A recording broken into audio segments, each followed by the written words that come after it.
How's everyone? Good? Good. That's what I like to hear.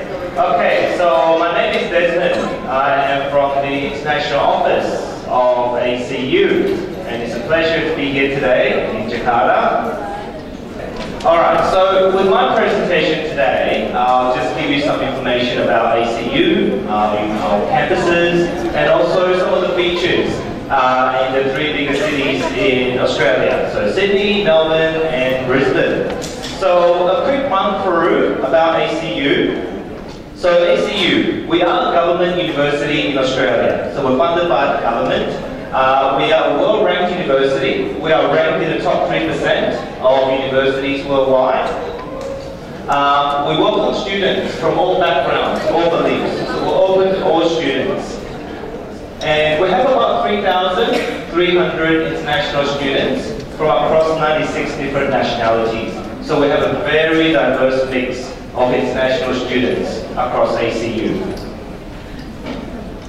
So this is the history of ACU. So ACU is actually one of the first education providers in Australia. So we actually started in 1857. So in 1857, the Catholic Church in Australia actually established a group of colleges. So these colleges were located in Brisbane, Sydney, Melbourne, Ballarat, and Canberra. So in 1991, these colleges actually formed together to become the university. So we became the Australian Catholic University in 1991. And since 2015, we've been one of the fastest growing universities in Australia. So obviously the map of Australia. So we've got campuses spread across the eastern coastline of Australia. So you'll see Brisbane, one in Brisbane, two in Sydney, Melbourne, and then smaller campuses in Canberra, Ballarat. And we actually also have an overseas campus in Rome. So this is the Melbourne campus. So you get to see some of the buildings we have there, the library, the bookshop, our happy students. So our Melbourne campus is in a very central location. Anyone been to Melbourne before? Yeah? No? So we're in a suburb called Fitzroy. So it's just right next to the city centre of Melbourne. So it's very easy with public transport for the Melbourne campus. We've got a bus stop, a tram stop, and a train station just about 5 minutes away. We have lots of facilities, an art gallery, a moot court for our law program, a student radio station, an award-winning library, and a rooftop garden. So lots of features there for our Melbourne campus. It is also our biggest campus out of all the ACU campuses. So, a bit of information about Melbourne. So Melbourne, currently the population is about 5 million people for Melbourne. Okay, the weather in Melbourne, so you get a pretty warm summer and a pretty cold winter. So if you don't mind the colder weather, Melbourne will be okay for you. Some interesting facts about Melbourne. So Melbourne actually has the largest Greek-speaking population outside of Europe. So that's quite interesting. And Melbourne has been ranked as the world's most livable city for 7 years in a row. Okay, 2010 to 2017, 7 years in a row. That's pretty hard to beat. And Melbourne will actually overtake Sydney's population by the year 2030. Okay, so Melbourne is growing very rapidly. So, what can you get up to in Melbourne? Here we go, look at all this. So if you like art, you like culture, you know, we've got the theatres, we've got the street art. If you like food, cafe, brunch, fine dining, fusion, sporting events, F1, Australian Open, Melbourne Cup, and some really iconic destinations. So the Yarra Valley, wineries, Phillip Island, check out the ferry penguins, and the Great Ocean Road. So Melbourne, lots of things to do, lots of things to see, okay? Now, just let me check and see if this will work. This is actually a video. Just hold on one sec. In 1835, the discovery of gold transformed this faraway settlement into one of the wealthiest cities in the world. Decades of prosperity created a metropolis filled with grand civic buildings, cathedrals, theatres, and parks.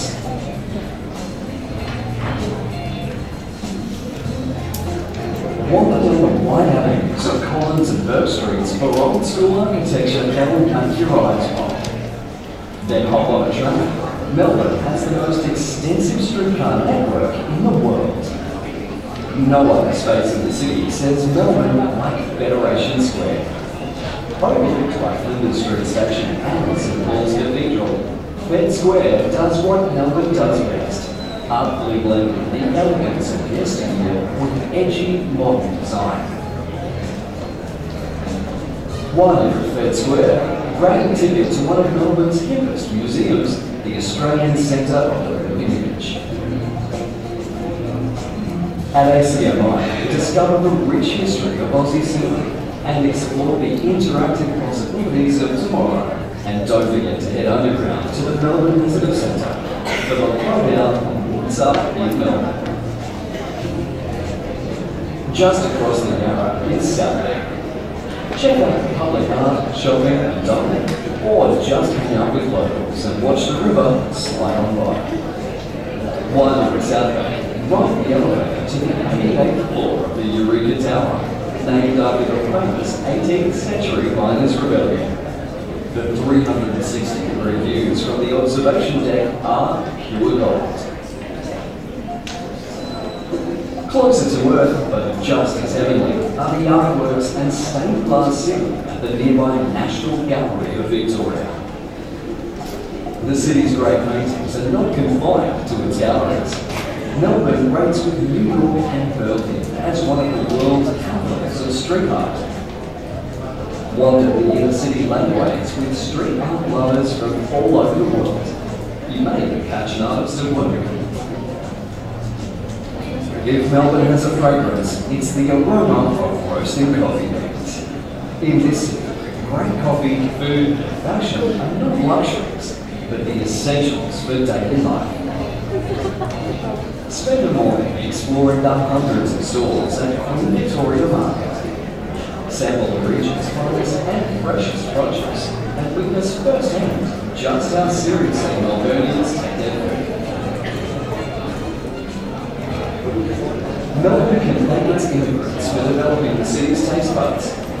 Peek into the lives of the new wings who helped shape Melbourne's culture at the Immigration Museum. Then, taste the cuisines they introduced to Australia in famous food strips like Raymond Street and Ackland Street. Just a short roll from the patisseries of Ackland Street is Luna Park, the Bayside fun fair that's been putting a smile on Melbourne since 1912. Take a ride on one of the world's oldest roller coasters. Sure, let those pastries settle first. From St Kilda, follow the boardwalk south to where the true giants of Melbourne architecture await, the bathing boxes of Brighton Beach. This row of heritage-listed boxes is one of the most photographed spots down under.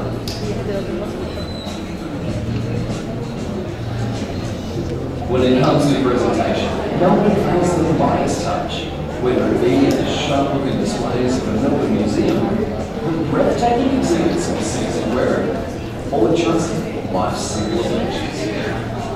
Welcome to Melbourne, where everything is done with style, passion, and a whole lot of cool.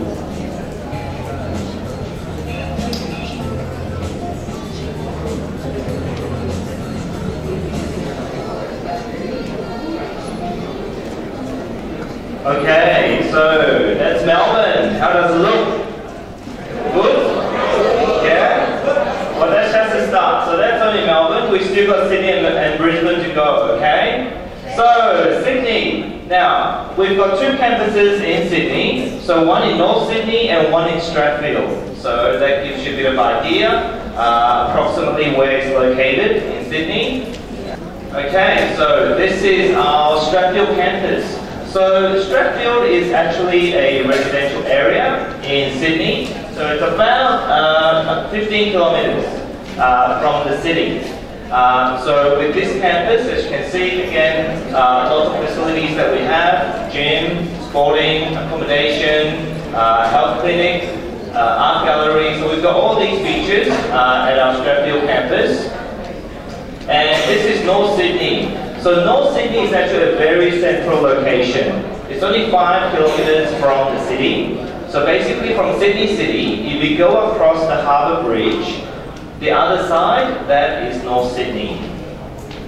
So North Sydney is only a 5-minute ride from the CBD. Again, it's actually a business district. So a lot of the international companies or multinational companies based in Australia, their headquarters are actually in North Sydney. So especially if you're studying a business program and you're going to Australia or study abroad or exchange, you might want to do some work experience or internship during your time. North Sydney is a great place to be. So, Sydney, some information here. So population, about 5.13 million people in Sydney. And the weather is more subtropical, okay? So subtropical summer and a cool winter. So you don't really get a cold winter in Sydney. Some interesting facts. So the Sydney Harbour Bridge, the nickname for that is the coat hanger. So if you ever look at the Harbour Bridge, you kind of realize it looks a bit like a coat hanger. It is the largest economy in Australia, so accounting for a quarter of Australia's total economic activity. And interestingly, Sydney's postcode 2000 is also the year that the city hosted the Olympics. So back in the year 2000. Sorry, before we go to the video, we've got this slide here. So a few things to do and see in Sydney, okay? So a couple of pictures here. Look at the harbour, Sydney Harbour. You don't get a more beautiful harbour in the world than Sydney. So we've got lots of natural wonders in Sydney, from the Sydney Harbour to the Blue Mountains there, on the furthest right, and Bondi Beach, the bottom right there. We've got some world famous landmarks, so obviously the Opera House and the Sydney Harbour Bridge. You'll recognise those from anywhere in the world, and some really activities that you must do every time you're in Sydney, okay? If you like seafood, we've got the seafood market. It's the 3rd largest seafood market in the world. Darling Harbour, Chinatown, and also, if you can make it, to the New Year's Eve fireworks, okay? That is one of the best things you'll ever see in your life.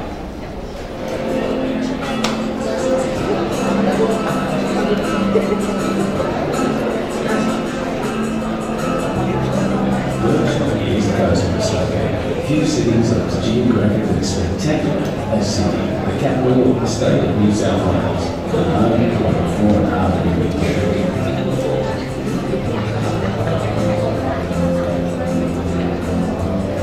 Surrounded by the rolling Pacific Ocean, two dramatic headlands stand as a timeless gateway to one of the world's most beautiful rivers.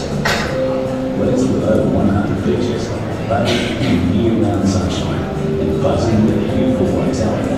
When it comes to the blue line, Sydney is hard to tell. Sydney's heart is the harbour. What began as a criminal company in 1788 will within a century be transformed into paradise. From its rough and tumble beginnings in an area known as the Bronx, Sydney soon drew off its convict channels and blossomed a gracious city, filled with Victorian architecture and public gardens. New arrivals came by the boat in search of new life. The Sydney Express, with gorgeous inner city suburbs like Brisbane, harbour neighbourhoods like Rose Bay, and in the beachside communities up the coast.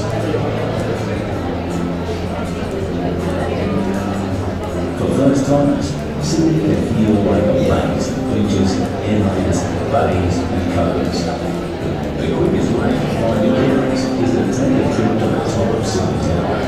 From over 800 feet up, the observation deck offers 360-degree views of the entire city. Once you come to grips with the layout of the city, head to Circular Quay, Sydney's version of Grand Central Station. From Circular Quay, you can get just about anywhere by ferry, water taxi or train.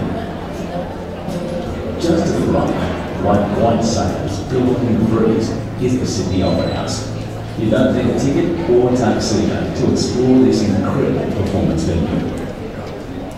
Whichever way you work, inside or outside, up or down, the Opera House is nothing less than an architectural miracle. Just behind the Opera House, on the site of Sydney's first farm, are the Royal Botanic Gardens and the Sydney Domain. Here you'll find Government House, the Art Gallery in New South Wales, and some of the wealthiest views in Sydney. To the left of Circular Quay stands the famous Copenhagen, the Sydney Harbour Bridge. One of Sydney's famous sons, Paul Brown, as harbour of Crocodile Dundee, was a painter on the bridge before he hit the big time. But you don't need to work on the bridge to enjoy the views from the top. Simply strap on the safety nets and join the bridge line to just across the bridge from the boat, you'll find Sydney's most famous slide. The rides are no more than 50 side, but the locals wouldn't have it any other way. This heritage-listed fungi has been killing Aussie families since 1935. Just a short bit of life from Brisbane is Darwin Harbour, one of Sydney's early renewal triumphs. Once the site of rusty railway yards, Darwin Harbour is now home to the National Maritime Museum and popular parks, bars and restaurants. Only a few blocks away, you'll find the Powerhouse Museum, a celebration of steam, space and science. A short walk across the Piedmont Bridge is the Sydney Sea Life Aquarium, where you'll experience many of Australia's maritime environments, from the Great Barrier Reef to the rugged South Coast. Australia has a reputation as a land of creatures that bite, steal, and beautiful beyond the whole earth. And like wildlife city nature, say goodbye to some of the world's deadliest creatures, as well as some of Australia's most common.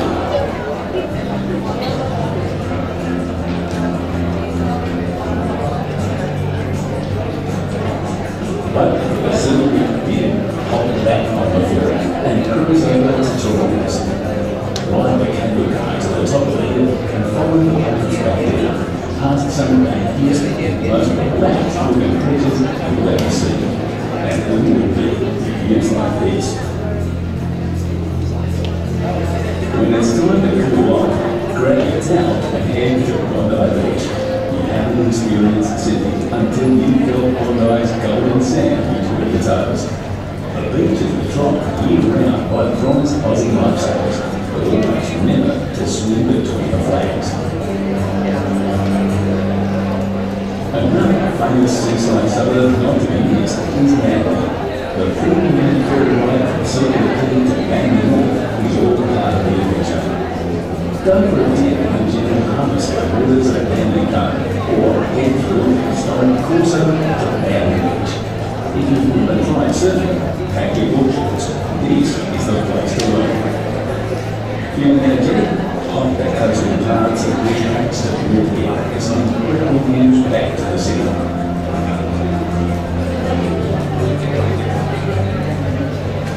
So, you climb the bridge, tackle the Bondi waves, and wrangle the wildlife.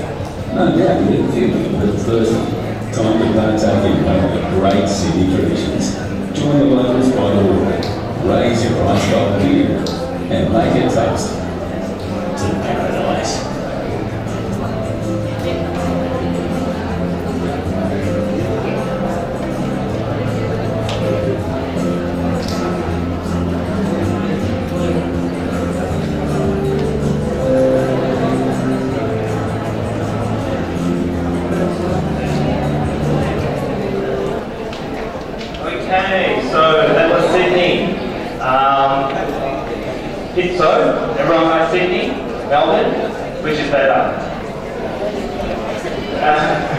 But you know, as you can see, each city in Australia is very unique, okay? So you see Melbourne, you see Sydney. Sydney has a bit for everyone as well. Whether you like the beaches, the outdoor, the cosmopolitan city. So that's the thing with Australia. Each city is very unique.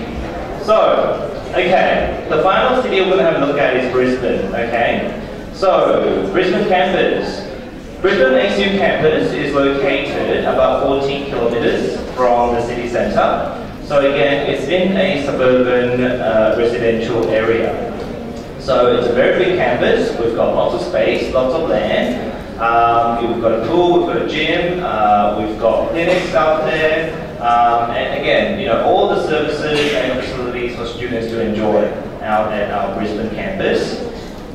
Some information about Brisbane. So, population-wise, it's about 2.4 million people. So about half the size of Sydney and Melbourne. Now, the weather can be a bit more humid in summer. So it can be a little bit like Indonesia here, a bit sticky, a bit humid during summertime. And the winter is very, very mild. So you don't really feel much of a winter in Brisbane, okay? Some interesting facts. So, Brisbane City enjoys 283 days of sunshine in a year. So they call it the Sunshine State in Queensland because they get so much sunshine. And a bit of trivia. Everyone know Jackie Chan? Yeah? Yeah. Or am I older generation?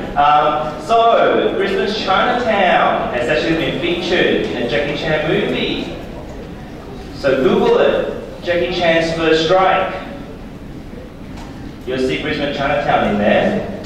And also, now, the use of electricity for public purposes actually first took place in Brisbane, so not in Sydney or Melbourne, back in 1882. So there you go, some interesting facts about the city. Alright, so what can you do? What can you see up in Brisbane? So, everyone must know the Gold Coast? Yes? Gold Coast? Yeah? So it's kind of like Australia's version of Bali, maybe, you know, everyone goes there for the beach. So, Gold Coast is about 1 hour away from Brisbane. And we also have another area called Sunshine Coast. So that's up a bit further north. So that's about 1.5 hours from Brisbane. So again, beautiful beaches up in the Sunshine Coast, or if you go south to the Gold Coast. And of course, in the Gold Coast, we've got all the theme parks. Okay, we've got Dream World, Sea World, Movie World, Wet n Wild, Water Park. So lots of activities there. So Brisbane is well known for its outdoor activities, right? So we see pictures there, you know, people kayaking through the Brisbane River, rock climbing, you know, in the city. So that's what Brisbane is known for. If you love the outdoors, it's the perfect place for you. And also marine animals. What about, you know, feeding some dolphins in Tangalooma? Or go watch some whales in Hervey Bay. So that's Brisbane. So these are the things that you can do and see up in Brisbane. Okay, we'll go to our last video.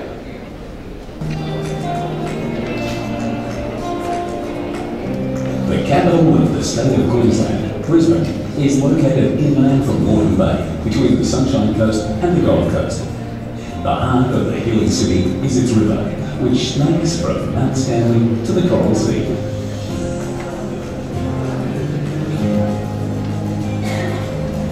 Queensland is Australia's sunshine state and enjoys a subtropical climate with hot, humid summers and warm, sunny winters. In Brisbane, any time of year is a good time for adventurous outdoor activities along the river or coast. Experience the more relaxing side of Brisbane in the parklands, museums and bars. Brisbane still has the laid-back country feel that is so iconic of the land down under. However, it's Australia's third largest city, houses over 2 million people, and is growing fast. Start your tour of the city on Brisbane's biggest hill. Mount Coot was already visited by the Aboriginal people up to 10,000 years ago, and its name means honey, which they found here in abundance. While they're here, explore the wonders of the Southern Hemisphere in the planetarium and Brisbane Botanical Gardens, including the Laughing Kookaburra. Oh wait, what are you running at? Feed lorikeets and see iconic Australian wildlife like a nearby one-pine koala sanctuary. Meet kangaroos, koalas and womats, and don't miss the animal shows, which demonstrate significant Aussie traditions. Downriver, in the central business district, the Queen Street Mall displays all the country's big retail brands. Visit the nearby Brisbane Museum to learn about the mining group and other events that shape this city. Exhibits show how World Expo 88 led to the transformation of the river's southern bank, the city's favourite backyard, which even has its own village.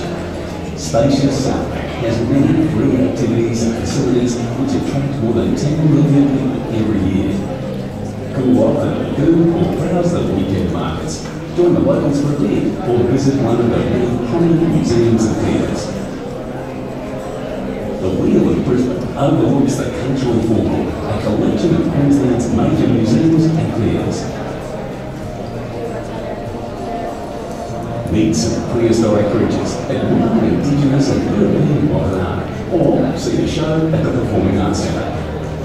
From the piers at South Bank, take the public ferry downstream to New Farm Park, where the restored powerhouse has become a real institution among art and music lovers. On your way back, hop off at Kangaroo Point to climb the Story Bridge, one of the best spots to watch the sunset over the city. Book your guided tour for mid-afternoon because nightfall comes early in Queensland.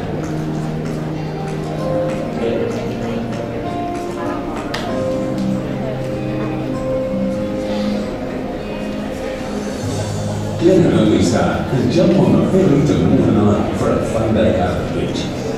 Join the Segway tour along the shore before surfing down the massive sand. On one day, steer around the Kangaroo Racks, or if you'd rather stay home and dry, book a helicopter ride instead. Flying over the bay and the cold sea, it's clear that Queensland's natural beauty really starts in Brisbane. 2 hours flight to the north, the Great Barrier Reef is a living national treasure. Brisbane has a wealth of attractions, and you can travel as much as you want. But in the river city of the north, you're never far from nature, which is free for all to enjoy.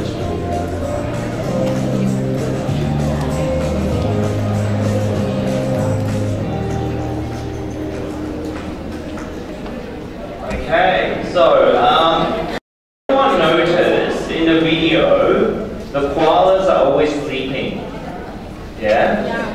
Yeah, that's the way they actually are, okay? So if you do go to Australia, you see a koala and it's sleeping, don't be disappointed, that's what they do. They're good at sleeping.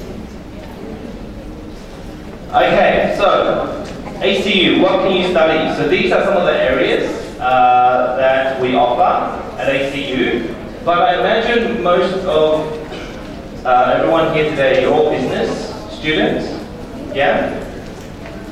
Yeah. But these are the options that we have, okay?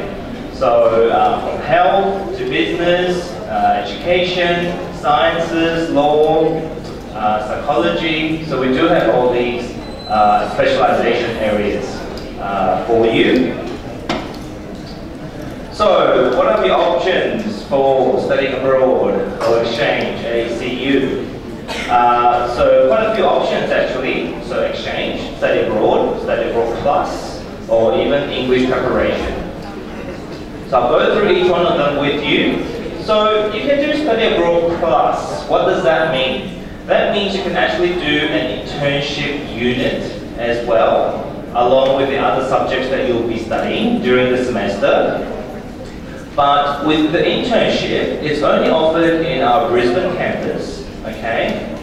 So how does it work? So the internship consists of 120-hour placement, and we will arrange that for you. Okay? So it gives you the experience of what it's like, the Australian working culture, working environment, and it helps you to develop skills, you know, both practical skills, both your communication skills, and then, you know, experience what it's like to be working in the local community as well. So this is a great experience, and I think you'll look really good in your resume or CV if you do take this. So you can do this in semester 1 or semester 2. Okay. The second option is study abroad plus community engagement. So this is a little bit different. So it's not an internship, it's community engagement. And with this option, you can choose Sydney, Melbourne, or Brisbane. And then basically with community engagement, it focuses more on social justice. Okay, so you could be volunteering at a non-profit organization, a local charity, things like that, organizations like that. Okay. So again, it's designed to broaden your experience and your personal development as well. So overview of study abroad. So one semester for us is basically 18 weeks. Okay. So for us, we've got 2 semesters in a year. Semester 1, you start in February, goes to June. Semester 2, you start in July, you go to November. So the subject-wise, so you do have to undertake full-time study. So full-time study means 30 to 40 ACU credit points. So usually each subject is worth 10 credit points. So you usually do 3 or 4 subjects per semester. So credit transfer.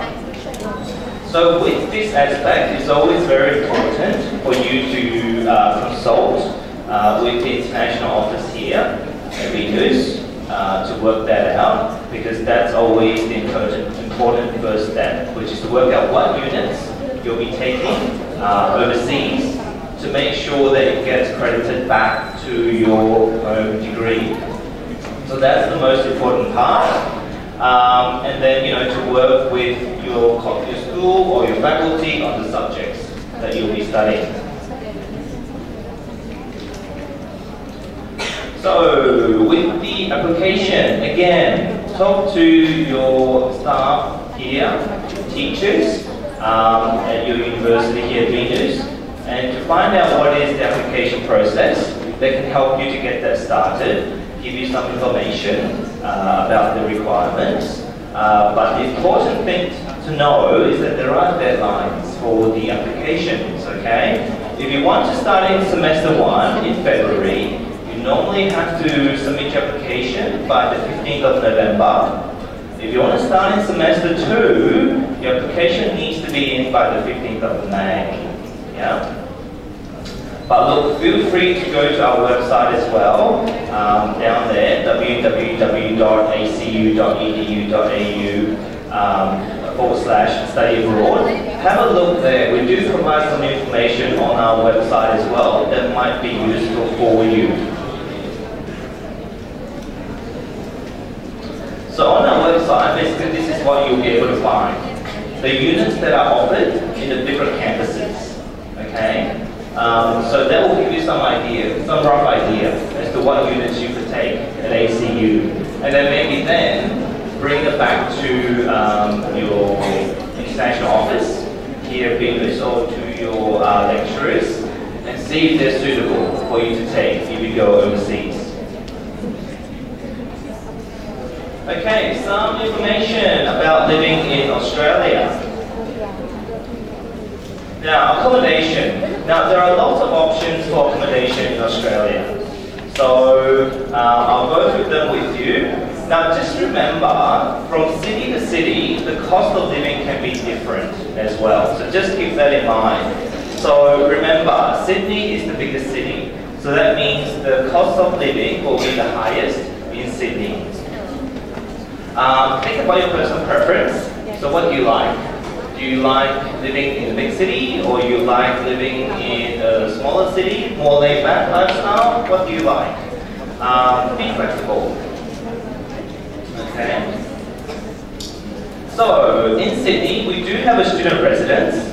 It's the Miguel Padero residence. So this student residence is actually not located on either one of the campuses. So it's not on Sydney campus, not in our Strathfield campus, but in the middle, so between the two campuses. So basically, this is our very own student residence. So basically, we have a choice of fully furnished apartments in the building.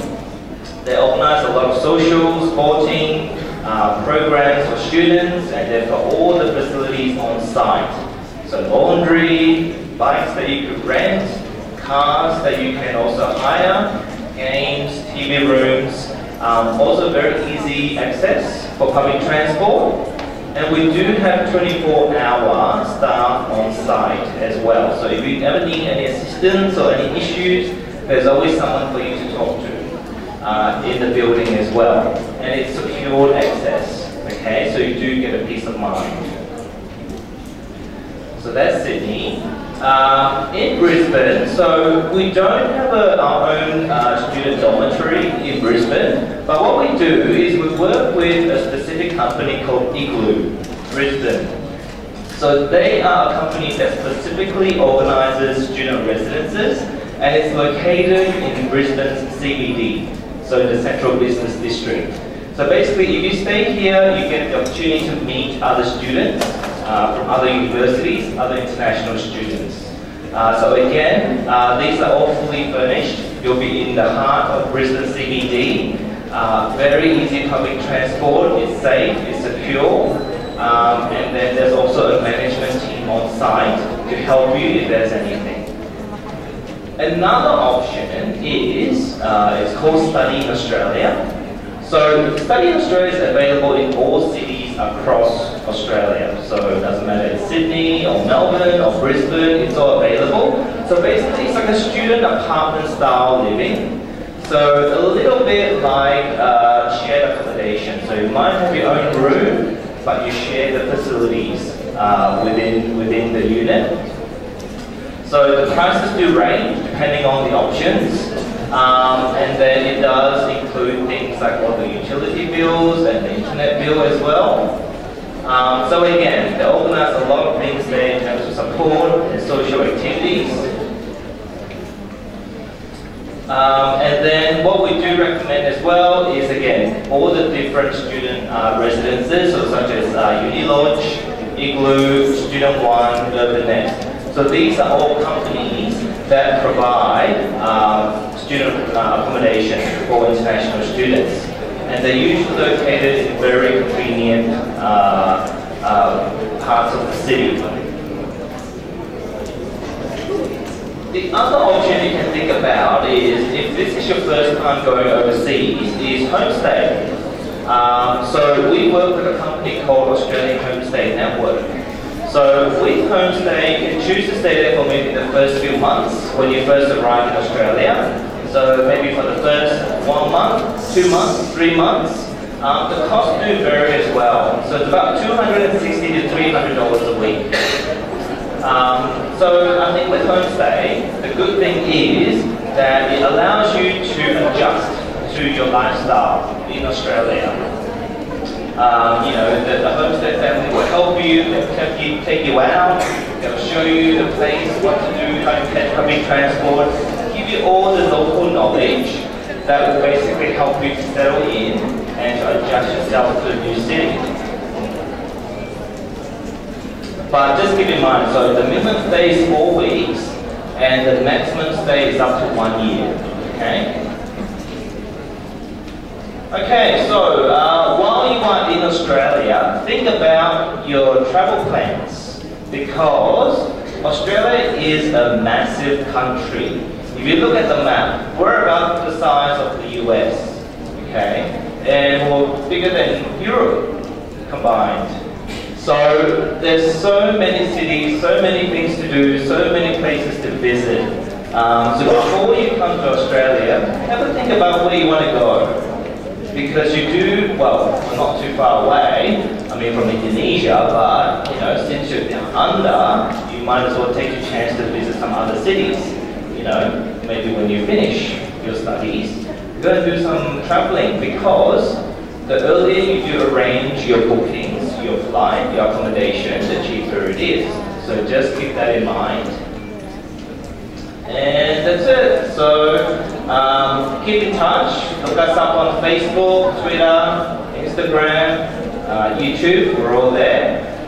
So look us up. And thank you for your attention, and thank you for your patience with the video.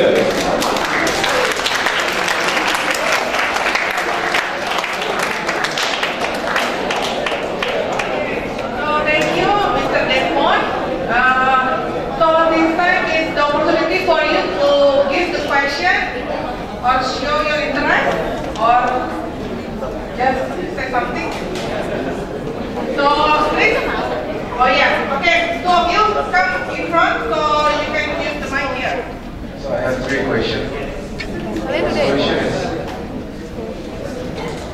if I want to study there, go abroad in South Australia, especially in Sydney, Melbourne, or Brisbane, what should I prepare for now?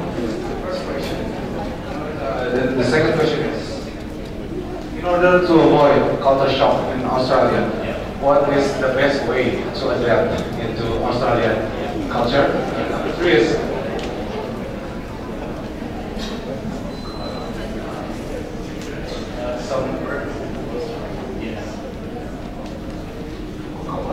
Oh, kookaburra, that's a bird, yeah. Yeah. Are there many kookaburra around the town, or is it just in the zoo or everywhere?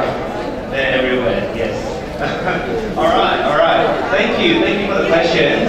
Thank you, Rima. So, now, just answer the question. We'll just go through. Okay, first question was what to prepare? Yes. So there's usually a few requirements, I guess, right? So if you want to go and study abroad or exchange, you usually need to complete your first year of your study here at BINUS. So I guess, you know, maybe if which year are you in now? First year. Look, I think, yeah, still time. But I think, you know, prepare in advance. So have a chat. Go to the international office, have a chat with the staff, and just find out what you need to prepare. What are the steps of application, what steps where you start. So that would be my first advice. Okay. Yeah. So you get the international office in here. Do you know where is the international office in our Sutra campus? So it's in an exchange downstairs. You can meet Ibu Seria. Ibu Seria in an exchange, the admission, not the admission, the student service center. So you can find Ibu Seria and you can ask anything about the study abroad opportunity. Yeah. So does that answer your question? I think, yeah. I think also saving some money is... Yeah, definitely. You know, obviously if you have a part-time job, you're working at the moment, trying to save as much as you can. Because Australia, I guess, it is a country where the standard of living is a little bit higher. Okay? So, yeah, try and save as much funds as you can to prepare. That will definitely help you a lot when you're there. But just remember as well, because if you do go to Australia, you can work part-time in Australia as well. Okay, so if you can find a part-time job, because you can work up to 20 hours per week in Australia, 20 hours or 40 hours per fortnight. So that's during the semester. Okay, yeah, because you'll be on the student visa, and in Australia, when you're on the student visa, you do have work rights. So you can also work while you are studying in Australia as well. But definitely before you go, try and save as much as you can. Yeah, is that answering your question, Rima? Yeah. Okay, so let's and the second one, we have a second question. What was the thing? Oh, culture shock. Look, in Australia, it's a very laid-back culture. Okay, so I think you don't have to worry too much and think that you go there, you have to blend in, you have to do what everyone does. So, and also in Australia, a lot of people can actually speak Indonesian as well. You might be surprised. So you might be in Brisbane, you might be in Sydney, you might be in Melbourne. You might hear people speak Indonesian. Well, probably a lot more in Sydney and Melbourne. So you'll find your fellow Indonesians in the cities across Australia as well. So I think don't worry too much. I mean, we definitely have some information that we can give you, some pre-departure information, obviously to help you to, prepare, plan, what you need to do before you go to Australia. So we can help you in that regard as well. Yeah. I think that my note will be like punctuality. So not coming late. Class like 9:30 should be inside like 9:30. Well, not that strict. I mean, in Australia, I mean, they don't really, how to say, in university in Australia, they see you as, your own independent person, okay? So you come and go as you like. So if you come in late, to be honest, the lecturers probably don't pay too much attention to that. And it's quite casual, to be honest. I mean, in Australia, when you attend a lecture, you call the lecturer by their first name. So that's the way Australia is. It's very laid back, it's very casual. Okay. But don't take it too casual at the same time. Still have to pass the examination. Yes, don't take it too casual. Okay, and the third one was Brisbane, kind of word. Oh, Kookaburra. Alright, look, Kookaburra, they make a very distinct sound. So basically the sound that they make is like they're laughing. Okay, so we call it the laughing Kookaburra. So you hear it, once you hear it, you know it's a Kookaburra. But they're safe, don't worry, they won't attack you. It's a different kind of bird that you have to worry about called the magpie that will actually come and attack you, especially when it's breeding season, okay? You'll fly down from the tree and go where you're heading. So don't worry about the Kookaburra, it's a safe animal. Watch out for the magpies. Yeah. Okay. See you in Brisbane then with that one? Or Sydney? Brisbane is a bit cheaper, right? It is, yes. Okay. Okay, thank you Rifa for the question and also the attention. Next one, please, who is your name?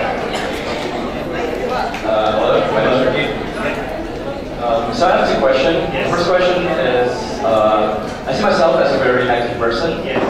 And one thing that I noticed from the presentation is that it doesn't really say anything about the nightlife. Oh, right. Yep. I just want more insight about like what can you do over there, and is it expensive for us, like college students? Because Indonesia is very expensive. Yeah, it is. Okay. Yep. And the second question is kind of stupid, but I'm gonna just go with it. Go for it. Yep. So I used to date this girl. Yep. She lives in Queensland. Queensland. Yep. Yeah, in Queensland, and she has a kangaroo in her backyard. Is it illegal to keep kangaroo as pets? All right. Yeah. Well, okay. So two questions, right? Yeah. All right. We'll go with the first one first. So nightlife. Now, nightlife in Australia is a little bit different, I guess, to Indonesia, because nightlife in Australia generally involves quite a bit of alcohol. It's pretty much the same. Yeah, is it the same? Okay, yep. So in Australia, what university students love to do is they love to do a pub crawl. You know what that means? Pub crawl? No. So basically what they will do, they'll organize a group of friends together from uni. You might hit about 5 or 6 pubs for the night. Drinking, and more drinking. Basically bar hopping. Yes, bar hopping. So we call pub crawl. You do the pub crawl. So nightlife in Australia basically includes a lot of drinking. So if you like that, that's what they do. That's what the Aussies do. They love to drink. They love to go for a drink. So of course, generally in terms of nightlife, you get more of that in Melbourne and Sydney, because it is the much bigger city. So Brisbane will be a little bit quieter in terms of nightlife, because it's a small population. Small But town. it's smaller city, yeah. But definitely in say Sydney or Melbourne, the shops do open till later, right? So they don't close as early. So then you can stay up the whole night if you want to. No curfew, like. No curfew, no, none at all. So look, the pubs are fun. So pub always have live music, go there for a couple of drinks, live music. I don't know, what the nightlife be? You go think KTV or maybe not. I mean, there are options for that too. In Chinatown, KTV. But yeah, basically nightlife in Australia involves a lot of alcohol. So yeah, if you like that, that's what it's all about. I think I'm sold. You're sold? Okay, good. Because I didn't really want to say that in the first place because I thought, a bit sensitive topic, so I don't want to talk about that, but if you enjoy that, that's what they do a lot, yeah. But a good tip, alright, is, what everyone tends to do is everyone gathers together at someone's place first. You always have pre-drinks before you go out. Because again, alcohol is not cheap. Oh yeah. So have some pre-drinks, be happy, then you go out, then drink more. So that's what everyone does, yeah? Yeah. Okay, second question, kangaroos. Yes, true. Look, in Queensland, I'm not surprised. Yeah, particularly if you live a bit further out. Literally, some people, their backyard, there will be kangaroos hanging around. That's for real. But is it legal to keep it as pets? That I haven't come across as a pet. Okay. You might need some sort of license, I imagine, right? But otherwise, I'm not too sure whether I imagine probably she might have some special license to keep it. Yeah, because it's kind of funny because the kangaroo had a collar in it. Had a collar? Probably. I thought it was a dog, but it's too big for a dog. Yeah. But look, to be honest, kangaroos are everywhere in Australia. We even eat kangaroo steak. Also, it's not a rare animal. It's not rare. We've got too many kangaroos and we even eat kangaroo steak. Oh. So if you go to Australia, you can try kangaroo steak. Yeah? That's actually interesting. Okay. Thank you. I have to stop the nightlife. Yeah. Okay, thank you. Okay, this is the last question, but don't worry, Desmond has a booth downstairs. So please come anytime before 5 and you can talk further with Desmond. Okay, last question.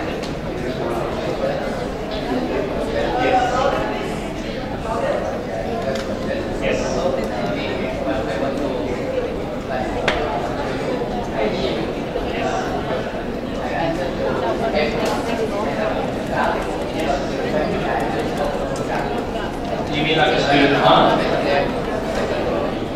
Yeah. Like a student card?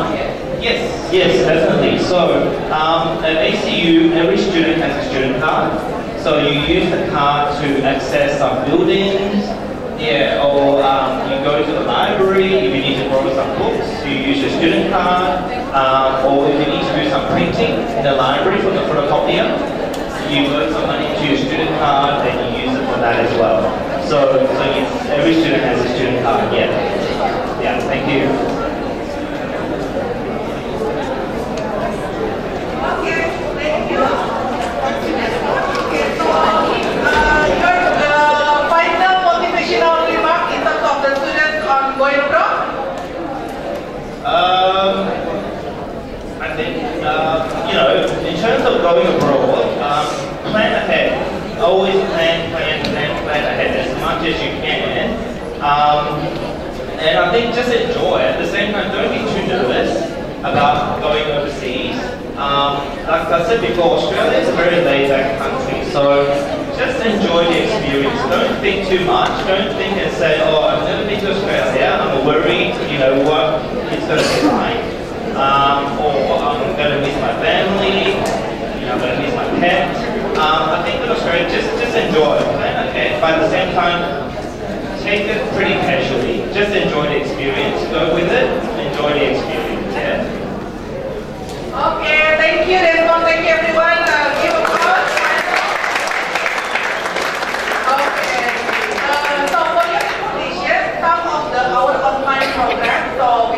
online program. So they are also joining this session. All right.